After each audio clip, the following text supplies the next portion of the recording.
Sedangkan bagi orang-orang yang belum atau tidak berhaji atau bahkan sedang berhaji, maka dianjurkan oleh para ulama untuk mendapatkan sifat mabrur itu, mendapati, merenungi dan mengamalkan kandungan pokok khutbah Nabi sallallahu alaihi wasallam yang disampaikan dalam kesempatan khutbah wada' pada tahun 632 Masehi itu. Ada 3 pesan utama, ada 3 pokok yang ditekankan oleh Nabi sallallahu alaihi wasallam kepada kita umatnya. Dari 3 ini kemudian ditekankan pengingat penting pada 2 bagiannya, sehingga 3 ditambah 2 menjadi 5 pokok utama dalam kehidupan kita.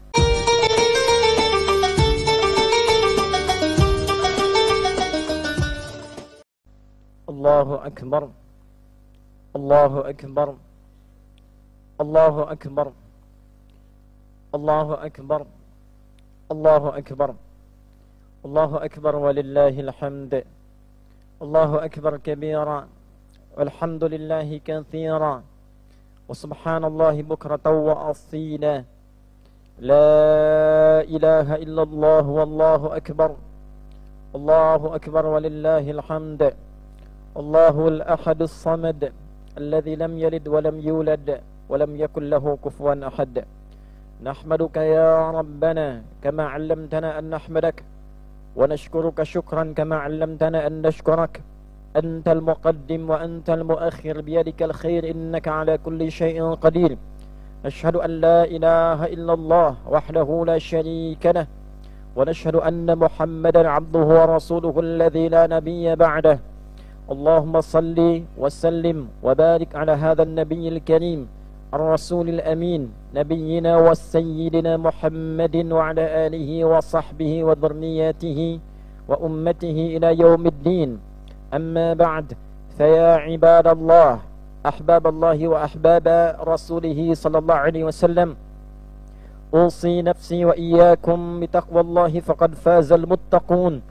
فلا تموتن إلا وأنتم مسلمون. فقال تعالى: يا أيها الذين آمنوا اتقوا الله حق تقاته ولا تموتن إلا وأنتم مسلمون. الله أكبر، الله أكبر، الله أكبر ولله الحمد. Hadirin rahimani wa rahimakumullah. Tepat di waktu ini, tepat di bulan ini, 15 abad yang lalu kurang lebih setidaknya, terhitung dimundurkan 1 hari ke belakang, yaitu di tanggal 9 Dzulhijjah di tahun 632 Masehi, di atas Bukit Kasih Sayang, Jabal Rahmah, dengan ketinggian 200 kaki, sekitar 61 meter, di atas tunggangan unta yang gagah, Rasulullah sallallahu alaihi wasallam menyampaikan satu khutbah yang sangat legendaris, khutbah yang kelak akan dikenang sepanjang masa, khutbah yang memberikan pesan-pesan penting, khutbah yang menjadi intisari kehidupan perilaku setiap muslim mukmin dimanapun ia berada, dan sekaligus khutbah yang menandai perpisahan Rasulullah sallallahu alaihi wasallam di muka bumi ini dan menyelesaikan tugas kerasulannya dengan sempurna. Hadirin rahimani wa rahimakumullah, khutbah inilah yang intinya setiap tahun sampai kepada kita untuk mengingatkan kehidupan kita, memperbaiki perilaku kita, sehingga dengan itu diharapkan dalam usia berapapun, dalam keadaan apapun, di tempat manapun kita beraktivitas, bila pun kita kemudian wafat dan kembali kepada Allah subhanahu wa ta'ala, maka kembalilah ia dalam keadaan husnul khatimah, kembali dalam keadaan yang baik, kembali berperilaku yang mulia, meninggalkan sifat salahnya, mengembalikan sifat solehnya. Di dalam bahasa Arab, kebaikan, kesolehan yang muncul setelah salahnya hilang disebut dengan al-birru. Bila ia melekat kepada perilaku orang yang mengerjakannya, pada tubuh yang dikendalikannya, maka disebut dia dengan al-mabrur. Maka orang-orang dari insan beriman yang menunaikan ibadah haji, wukuf di Arafah, mengenang bagaimana pesan-pesan Nabi sallallahu alaihi wasallam, kemudian ia praktekkan itu saat ia kembali ke rumahnya, setelah menunaikan ibadah hajinya, maka Nabi mengatakan wal hajjul mabruru laisa lahul jazaa'u illa al jannah. Dan haji yang berhasil merubah perilaku orang yang menunaikan haji itu menjadi lebih baik, menjadi saleh dan meninggalkan salahnya, maka dengan itulah kemudian ia jaga sampai ia wafat, dan penjagaannya itu akan mengantarkan ia pada pahala tiada yang sepadan kecuali surganya Allah Subhanahu wa ta'ala. Sedangkan bagi orang-orang yang belum atau tidak berhaji atau bahkan sedang berhaji, maka dianjurkan oleh para ulama untuk mendapatkan sifat mabrur itu, mendapati, merenungi dan mengamalkan kandungan pokok khutbah Nabi sallallahu alaihi wasallam yang disampaikan dalam kesempatan khutbah wada' pada tahun 632 Masehi itu. Ada 3 pesan utama, ada 3 pokok yang ditekankan oleh Nabi sallallahu alaihi wasallam kepada kita umatnya. Dari 3 ini kemudian ditekankan pengingat penting pada 2 bagiannya, sehingga 3 ditambah 2 menjadi 5 pokok utama dalam kehidupan kita. Nabi sallallahu alaihi wasallam setelah memuji Allah Subhanahu wa taala, kemudian mengingatkan kita dalam kebaikan, lalu mengatakan, "Au kama qala sallallahu alaihi wasallam, ayyuhan nasu, wahai seluruh manusia." Ini menunjukkan saking pentingnya pesan ini. Jangankan orang-orang yang beriman, orang yang belum beriman pun, seluruh manusia dianggap penting untuk menerima pesan ini. Dianggap akan istimewa, akan sukses, akan menjadi baik di hadapan Allah Subhanahu wa ta'ala jika mengamalkan pesan-pesan ini. Maka yang pertama kata Nabi, orang yang ingin selamat di dunia dan kemudian selamat sampai ia pulang kepada Allah Subhanahu wa ta'ala, maka pesan yang pertamanya, ayyuhan nasu, wahai manusia dimanapun kalian berada.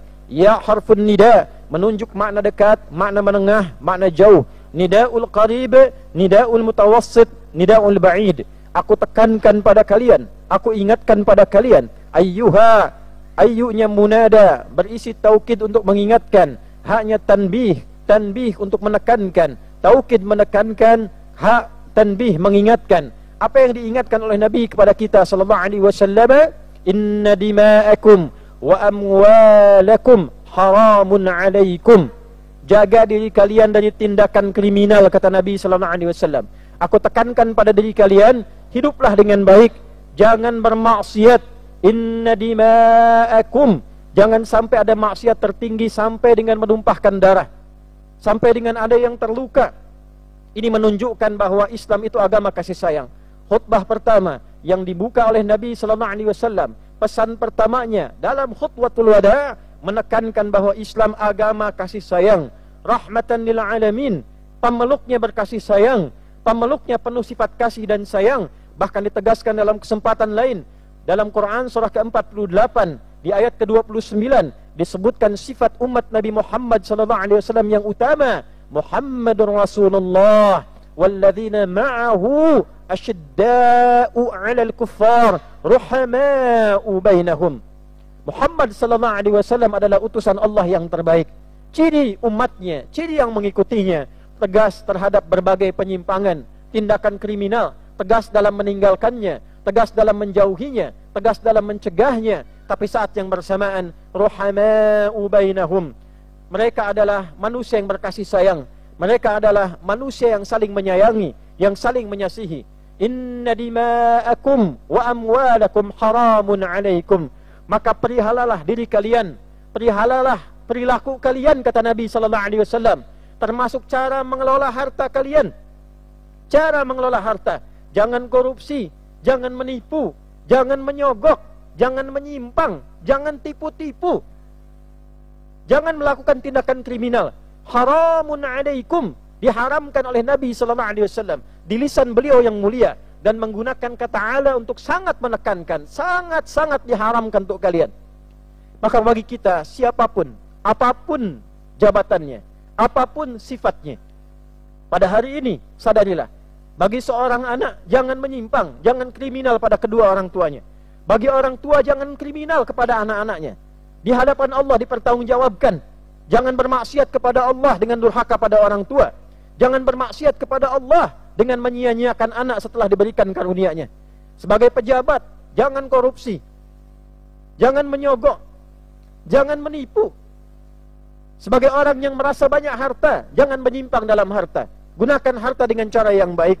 Jangan berbuat kriminal. Ka hurmati yaumikum hadza wa syahrikum hadza wa fi biladikum hadza ay wa fi baladikum hadza atau kama qala sallallahu alaihi wasallam. Maka keharaman itu ditetapkan, kata Nabi sallallahu alaihi wasallam, seperti haramnya hari ini. Karena itulah kemudian disebut orang yang mengenakannya, mengenakan pakaian ihram, disebut dengan muhrim. Pakaiannya ihram, hukumnya disebut haram. Setelah mengenakan kain ihram, dia merasa, dia dituntun, dia dipedomani untuk meninggalkan segala yang haram. Maka orang yang mengenakan kain ihram, sejatinya dia berjanji kepada Allah untuk meninggalkan segala yang diharamkan oleh Allah dan Rasulnya. Seperti di hari itu dia komitmen, di Arafah hari yang suci, di bulannya bulan yang suci, di negerinya negeri yang suci. Maka dengan kesucian negeri itu, dengan kesucian hari itu, dengan kesucian bulan itu, maka merubah perilaku kita pun menjadi suci, bagian dari tekad kita di hadapan Allah Subhanahu wa ta'ala. Artinya, jika ada orang yang sengaja melanggar kesucian pedoman Nabi ini, melakukan tindakan kriminal dengan matanya, lisannya, telinganya, sampai kakinya, dengan hartanya, sama saja ia menodai kehormatan hari yang suci Arafah. Ia menodai kehormatan bulan Dzulhijjah. Dia menodai kehormatan negeri Mekah yang benar-benar dijaga oleh Allah Subhanahu wa ta'ala dan Rasulnya sallallahu alaihi wasallam. Ila an talqaw rabbakum, kata Nabi, jagalah itu semua sampai kita wafat, sampai kita kembali berjumpa dengan Allah Subhanahu wa ta'ala.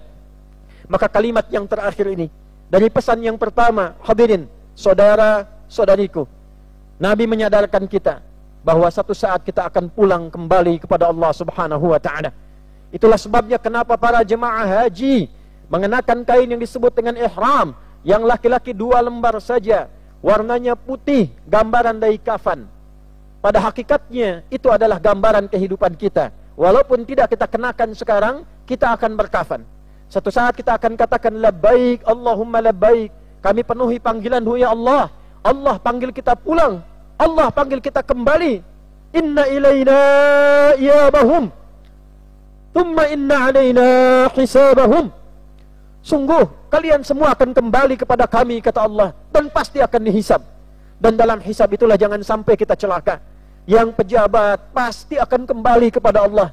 Hindari perbuatan maksiat. Anda sudah kaya, Anda sudah punya kedudukan, dititipkan oleh Allah kedudukan itu untuk mencari amal soleh. Maka carilah amal soleh dengan tangan Anda, dengan tanda tangan Anda, dengan pena Anda, dengan keputusan Anda.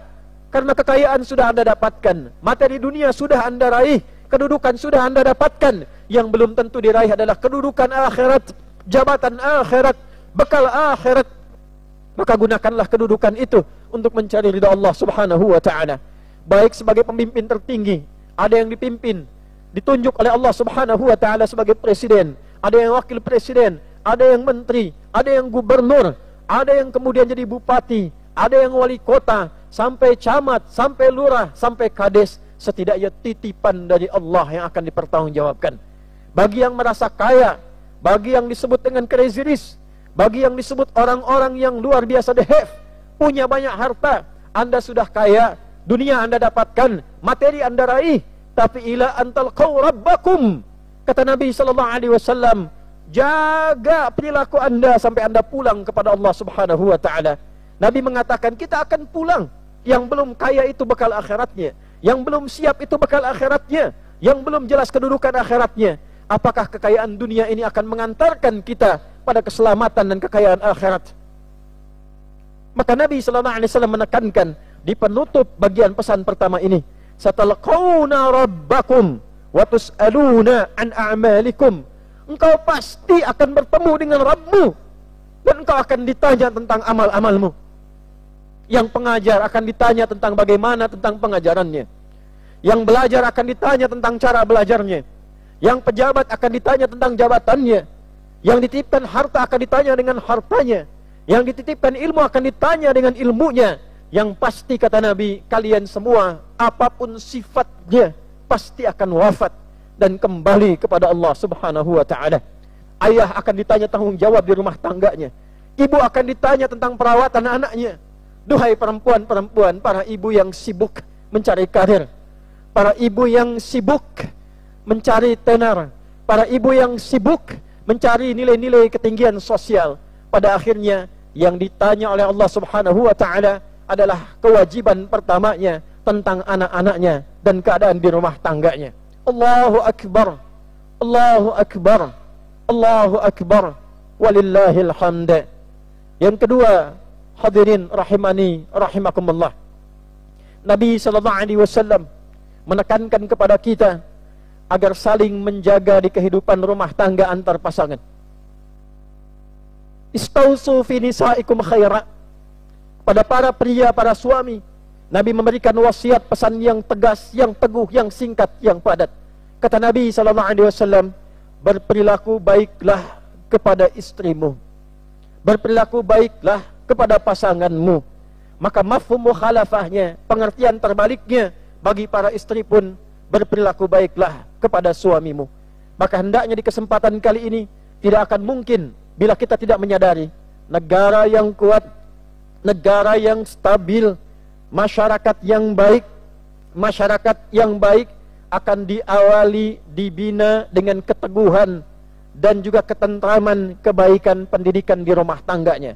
Jadi ketika Nabi memberikan penekanan yang kedua pada pendidikan di rumah tangga, ini artinya adalah pendidikan awal yang mengantarkan pada masyarakat yang kuat, negara yang stabil, pemerintahan yang baik, yaitu kebaikan di rumah tangganya. Dan tidak mungkin rumah tangga itu akan baik, anak baik, cucu baik, kalau hubungan suami istrinya tidak baik-baik saja. Maka kenalilah saat ini sebagai seorang suami, apa hak dan kewajiban suami. Jangan-jangan belasan tahun, puluhan tahun menjadi suami, tidak paham tentang tugas pokok suami itu apa. Demikian pula bagi istri, sudah belasan tahun, puluhan tahun berumah tangga, belum mengerti hak dan kewajiban tentang istri yang diberikan, yang ditekankan, yang dibuat, dihadirkan oleh Allah Subhanahu wa taala dan dijelaskan oleh Rasulullah sallallahu alaihi wasallam, bahkan dipraktekkan dalam kehidupan beliau. Bahkan oleh Allah diizinkan menikah dengan lebih dari 4 perempuan untuk menunjukkan inilah seluruh karakter perempuan di muka bumi yang akan dihadapi oleh para suami. Maka bagaimana cara belajar merawat mereka? Bagaimana cara istri berbakti kepada suami? Demikian bagaimana cara suami menyayangi istrinya, merawatnya. Demikianlah kemudian penting untuk kita pelajari. Allahu akbar. Allahu akbar. Allahu akbar. Boleh jadi jika ada masalah di rumah tangga, apalagi masalah itu mengantarkan seringkali bukan hanya pada percecokan, tapi juga seringkali mengantarkan pada hal yang tidak disukai Allah dan Rasulnya, pada perpisahan. Mohon maaf, kini kita dapati 1 bulan pisah, 2 bulan pisah, 3 bulan persoalan yang rumit. Boleh dicek, mungkin bukan karena kurang banyaknya harta, karena banyak yang hidupnya glamor, banyak yang hidupnya berlimpah harta berpisah pula. Bukan pula karena kedudukan, karena boleh jadi suaminya punya kedudukan yang kuat, istrinya bahkan anak dari orang yang terpandang, tapi berpisah juga. Mungkin boleh jadi yang kurang adalah pengenalan terhadap ilmu berumah tangganya, kurang kenal hak dan kewajibannya, dan kurang paham bahwa dengan berumah tangga itu amanah dari Allah yang satu saat akan dihisab di hadapan Allah Subhanahu wa taala. Suami akan dihisab, istri akan dihisab, anak-anak akan dihisab. Yang dengan itulah kemudian kita diminta belajar, dipesankan oleh Nabi sallallahu alaihi wasallam. Sekali lagi, negara itu akan kuat, masyarakat itu akan kuat bila kehidupan keluarganya kuat, bila suami istrinya kuat. Maka pesan yang kedua, jagalah kekuatan dan kehidupan serta tunaikan hak-hak di rumah tangga. Allahu akbar. Allahu akbar. Allahu akbar walillahil hamd. Hadirin yang ketiga, dengan cepat Nabi sallallahu alaihi wasallam memberi pesan kepada kita agar berhati-hati dengan penyakit-penyakit sosial yang pokok. Di antara penyakit sosial yang pokok itu salah satunya ada yang terkait dengan persoalan ekonomi. Bila ini terjadi maka ekonomi akan goncang. Di negara itu akan terganggu, kehidupan rumah tangga juga akan terganggu. Apa di antara yang mengantarkan pada kegoncangan ekonomi itu? Yang terganggu kemudian kehidupan sosialnya, yang berdampak pada ketenangannya, ekonomi terganggu, lapar didapatkan, kriminal muncul, keamanan hilang, ibadah goyang, Maka kata Nabi, berhati-hatilah dengan riba dan segala jenisnya. Riba dan segala jenisnya. Utang piutang yang tidak jelas bisa menghasilkan riba. Dulu transaksinya berlangsung secara langsung, on-site, disebut dengan offline. Sekarang ada online, yang dengan riba mengantarkan pada tipu-tipu, kemudian berkembang kepada judi, berkembang pada kerusakan sistemik, menghancurkan ekonomi negara, menghancurkan ekonomi keluarga, terjadi tindakan kriminal karena judi online, pinjaman online yang marak dengan riba, yang bahkan salahnya difasilitasi, yang dengan itu terjadi apa? Keresahan sosial. Baru sadar ketika terjadi pembunuhan, ketika anak durhaka kepada kedua orang tuanya, ketika beras di rumah hilang, ditukar dengan sesuatu untuk dipakai judi. Ketika kendaraan hilang, ketika rumah digadaikan, ketika istri membakar suami, ketika orang tua kehilangan anak, ketika organ tubuh digadaikan. Maka salah satu sebabnya adalah sebab goncangnya kehidupan ekonomi di keluarga, pribadi, bahkan pemerintahan dan negara karena sifat riba ini. Maka belajarlah tentang masalah ini, karena kalau riba sudah datang, riba sudah hadir, muncul penyakit-penyakit turunan yang lainnya.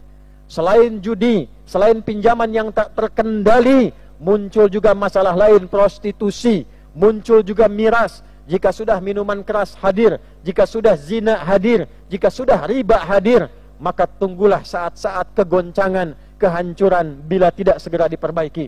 Alhamdulillah, Indonesia dilindungi oleh Allah Subhanahu wa taala dengan lapis-lapis rahmat dan berkahnya.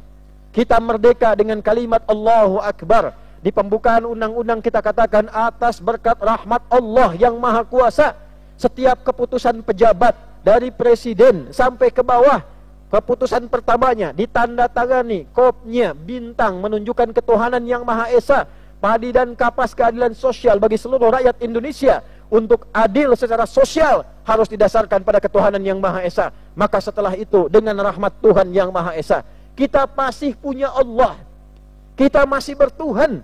Ulama-ulama menyebar. Maka ini sudah saatnya, jika menginginkan Indonesia emas 2045, 20 tahun ke depan, maka sadarlah wahai umat Indonesia, khususnya umat Islam yang sekarang beridul adha, kembalilah kepada pedoman yang benar. Belajarlah kepada ulama-ulama yang benar. Kembali lagi bertuhan yang Maha Esa, yang dalam keyakinan kita ketuhanan yang Maha Esa adalah qul huwallahu ahad. Katakan pada hati kita, sampai hati kita merasa, sampai jiwa kita punya komitmen qul huwallahu ahad. Katakan, tidak ada Tuhan yang layak disembah kecuali yang Esa itu, yaitu Allah. Bagaimana bertuhan benar dengan Allah? Bagaimana beriman yang benar? Belajar pada ulama yang benar. Maka Nabi SAW pada pesan yang keempat menyampaikan, telah aku tinggalkan pada kalian dua pusaka utama, yang bila kalian berpegang teguh pada dua hal itu, berpegang teguh artinya belajar yang benar. Qurannya bukan sekedar dibaca, praktekan.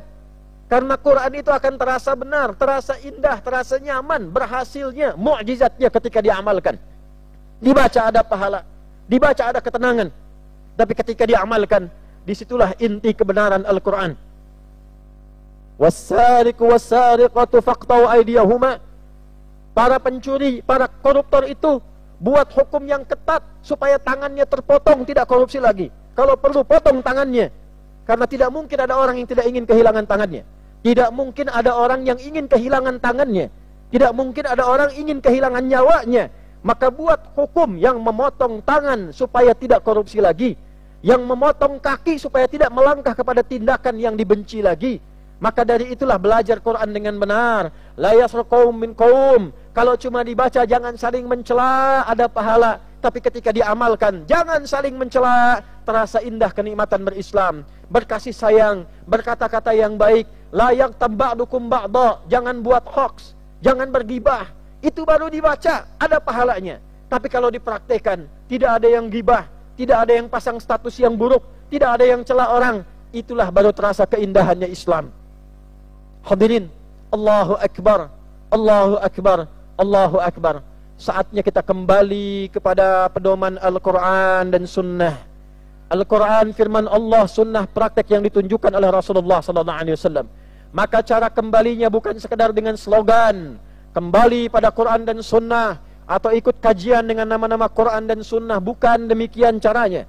Caranya diatur oleh Nabi sallallahu alaihi wasallam, wa innal ulama'a warathatul anbiya'i wa innal anbiya'a lam yurithu dirhaman wala dinaran walakinnahum warathul ilma. Sungguh para ulama yang benar itulah pewaris Nabi. Jadi kalau ingin belajar Al-Quran dan Sunnah yang benar, belajarlah pada ulama yang benar. Cari ulama yang benar. Siapa ciri ulama yang benar? Di antara cirinya kata Nabi, wa innal anbiya'a lam yurithu dirhaman wala dinara. Nabi-nabi itu tidak mewariskan dirham dan dinar, tidak mencari fulus, tidak mencari cuan, tidak mewariskan uang. Walakinnahum warathul ilma, tapi mereka mewariskan ilmu yang jujur, ilmu yang ikhlas, ilmu yang benar. Maka carilah ulama-ulama yang tidak materialistik, yang sedikit-sedikit tanya amplop, sedikit-sedikit hitungan bagaimana didapatkan bayarannya, sedikit-sedikit pasang tarif.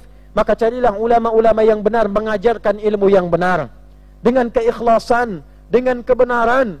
Apa ciri ilmu yang benar itu? Yarfa'illahu alladhina amanu minkum walladhina utul ilma darajat. Yaitu orang-orang yang diberikan, dianugerahkan oleh Allah ilmu, yang dengan ilmu itu iman kita terangkat.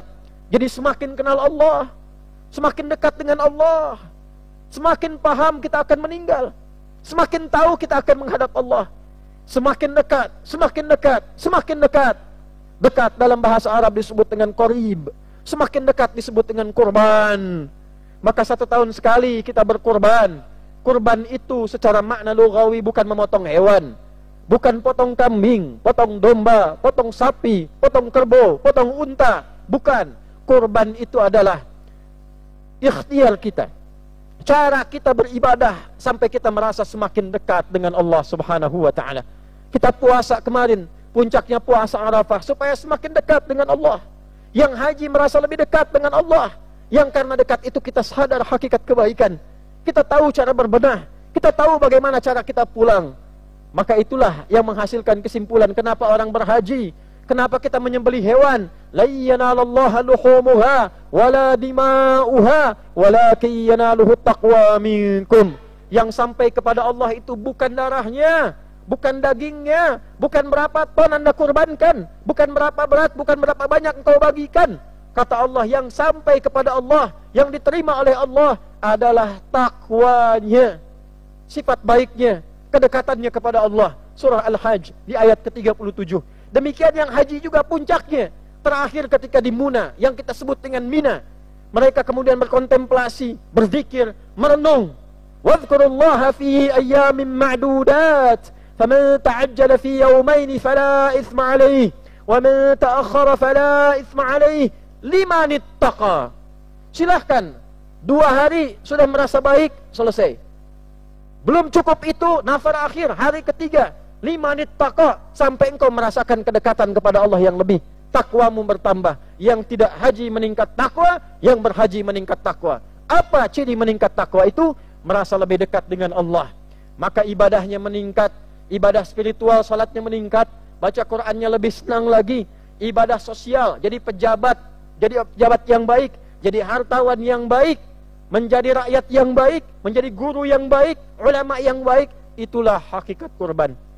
Jika ada yang berkurban hari ini, sapinya sekian ton, ditebarkan sekian banyak, tapi tidak membuat dia lebih baik, itu bukan kurban, itu korban. Hanya mengorbankan hewan saja, mengorbankan tenaga banyak orang, mengorbankan uang, mengorbankan pikiran. Apalagi na'udzubillah, thumma na'udzubillah, thumma na'udzubillah. Yang digunakan untuk berkorban itu adalah uang yang haram, uang hasil korupsi, uang hasil tipu-tipu, uang hasil maksiat. Thumma na'udzubillah. Tapi demikian kita doakan, kita bermohon kepada Allah, semoga kita semua diberikan hidayah oleh Allah Subhanahu wa ta'ala di hari ini. Yang belum baik jadi baik, pelaku maksiat taubat, bagaimanapun apapun statusnya, sebelum ajalnya sampai di kerongkongannya. Allahu Akbar, Allahu Akbar, Allahu Akbar.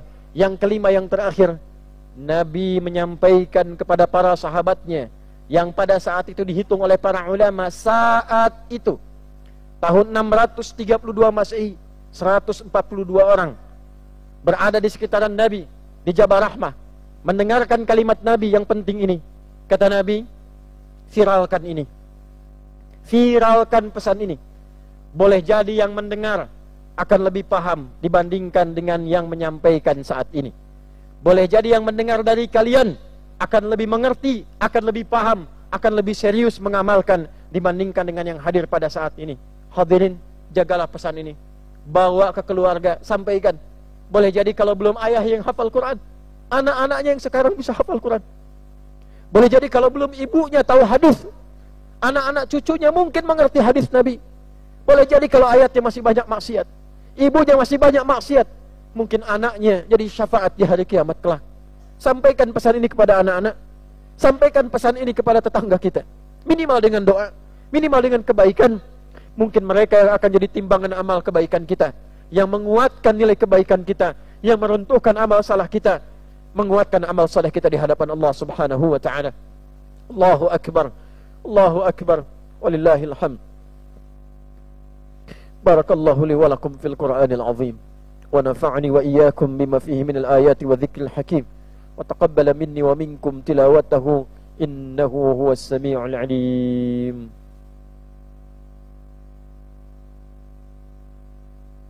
Alhamdulillah, wassalatu wassalamu ala rasulillah nabiyyina wa sayyidina Muhammad ibn Abdullah wa ala alihi wa sahbihi wa man walah. Asyhadu an la ilaha illallah wahdahu la syarika lah wa nashhadu anna Muhammadan abduhu wa rasuluhu alladzi la nabiyya ba'dah.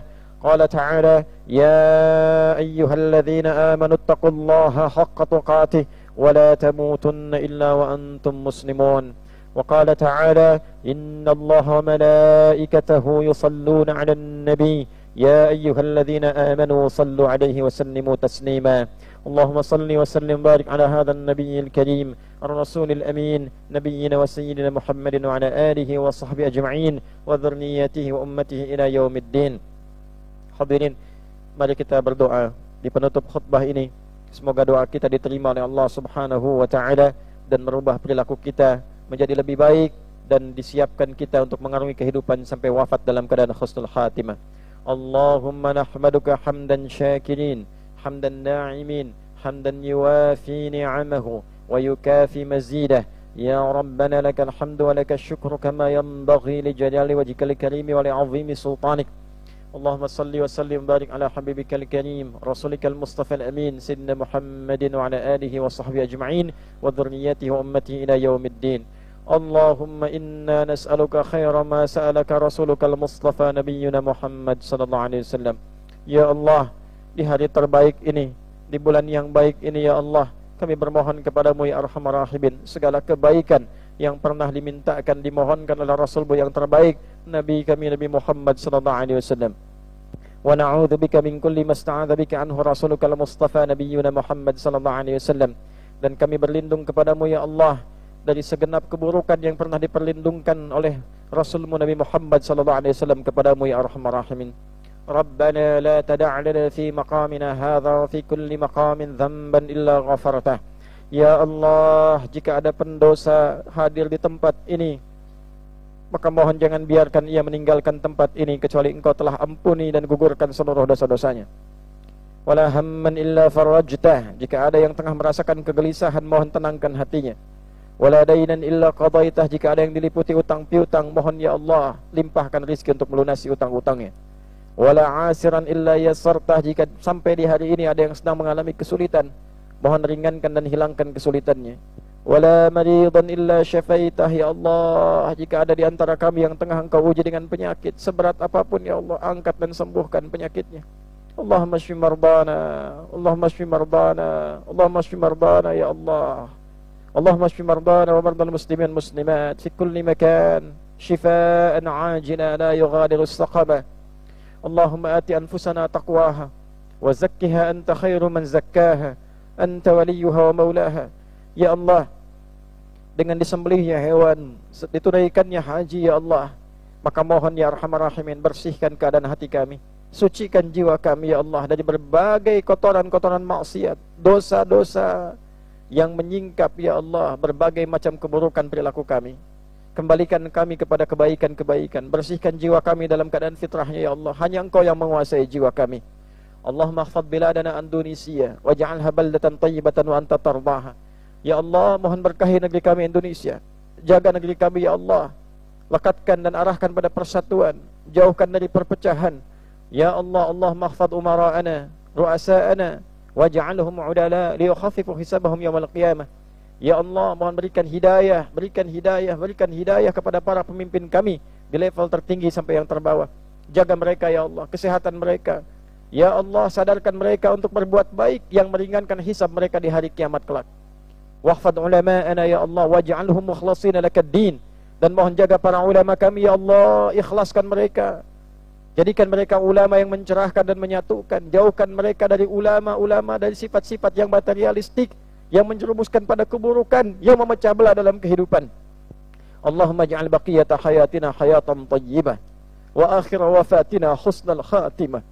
Ya Allah, jadikan sisa hidup kami lebih baik dari sebelumnya. Dan bila pun kami wafat kapanpun ya Allah, jadikan wafat kami husnul khatimah. Tawaffana muslimin wa khafif lisanana liqawlik linaqula kalimat at-tauhid la ilaha illallah Muhammadur Rasulullah. Ya Allah, wafatkan kami kelak dalam keadaan muslim, dengan lisan yang ringan untuk mengucap kalimat tauhid dalam sakaratul maut, la ilaha illallah Muhammadur Rasulullah. Wajib kalimatana biqaulika ya ayyatuhan nafsul mutmainnah irji'i ila rabbika radiyatan mardiyah fadkhuli fi ibadi wadkhuli jannati. Dan mohon jawab kelak ya Allah, jawab kelak ya Allah, jawab kelak kalimat kami dengan panggilanmu yang indah. Hei jiwa-jiwa yang tenang, cepat pulang kepada Rabbmu. Aku ridha dengan amalmu, engkau pun akan ridha dengan pemberianku. Masuk dalam golongan hambaku. Lihat sini, telah aku siapkan surga untukmu. Allahumma ya arhamar rahimin, tumna ilaika taubatan nasuha wahdi kullal asat liyatubu ilaika ya arhamar rahimin. Ya Allah, kami bertobat di hari ini ya Allah dari segala dosa kepadamu ya Allah, taubat nasuha. Dan mohon ya Allah, berikan hidayah pada kerabat kami, teman kami, saudara kami. Ya Allah, berikan hidayah Islam bagi yang belum berislam. Berikan hidayah taubat bagi pelaku maksiat siapapun ya Allah, dengan rahmat-Mu. Engkau yang maha pengasih, maha penyayang. Berikan hidayah di hari ini pada pelaku maksiat ya Allah, untuk bertobat sebelum wafat. Berikan hidayah pada kami ya Allah untuk bertobat sebelum wafat ya arhamar rahimin. Allahumma ashtaqna bi Rasulillah. Allahumma ashtaqna bi Rasulillah. Allahumma ashtaqna bi Rasulillah. Allahumma ighris fi qulubina ya Allah imanan sadiqan wa hubban sadiqan laka wa li rasulika sayyidina Muhammad sallallahu alaihi wasallam. Ya Allah, kami rindu denganmu, kami rindu dengan Rasulullah sallallahu alaihi wasallam. Ya Allah, perbaiki iman kami, jadikan iman kami iman yang benar, agar siap mencintaimu dan mencintai Rasulmu sallallahu alaihi wasallam. Dan mohon ya Allah, pertemukan kami dengan Rasulullah sallallahu alaihi wasallam. Allahumma ya khairan nasirin unsur ikhwatana fi Filistin. Allahumma asbirhum ya rabbal alamin wa khafif hisabana yawmal qiyamah waghfir lana ya Allah li dha'fina an nusratihim wa li dha'fina an difa'il aqsa ya arhamar rahimin. Ya Allah, ampuni kami ya Allah, ringankan hisab kami ya Allah, karena kelemahan kami menolong teman-teman kami di Palestina. Dengan kuasa-Mu, dengan keagungan-Mu ya Allah, berikan pertolongan pada saudara-saudari kami di Palestina. Berikan penjagaan terbaik bagi Aqsa, dan berikan kami kemampuan ya Allah, dengan segenap daya upaya kami yang terbaik yang kami lakukan untuk selalu menjaga Aqsa. Ya Allah, membela saudara-saudari kami di Palestina ya Allah, tanamkan keimanan pada diri kami, jauhkan sifat wahan dari diri kami ya Allah. Warzuq ni'matas shalah fil aqsa qabla wafatina, dan berikan kami kesempatan menunaikan salat di Al-Aqsa sebelum meninggal dunia ya rabbal alamin. Allahumma rabbana atina fid dunya hasanah wa fil akhirati hasanah wa qina adzabannar. Warzuqal hujjaj mabrura. Warzuqal hujjaj mabrura waj'al hajjahum hajjan mabrura wa sa'yahum sa'yan mashkura wa dhanbahum dhanban maghfura wa tijaratahum tijaratan tabura. Ya Allah, anugerahkan kemabruran bagi seluruh jemaah haji di tahun ini dan tahun-tahun sebelumnya. Jadikan sa'i mereka Engkau berikan nikmat syukur di dalamnya, dosa mereka terampuni, dan niaga mereka niaga Engkau ridai.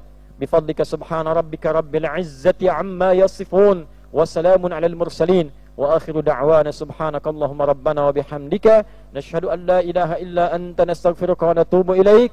Wa sallallahu ala sayyidina Muhammad wa ala alihi wa sahbihi ajma'in. Asyhadu wa qad balaghtu. Asyhadu wa qad balaghtu ya rabbal alamin. Asyhadu wa qad balaghtu. Walhamdulillahi rabbil alamin. Thumma assalamu alaikum warahmatullahi wabarakatuh.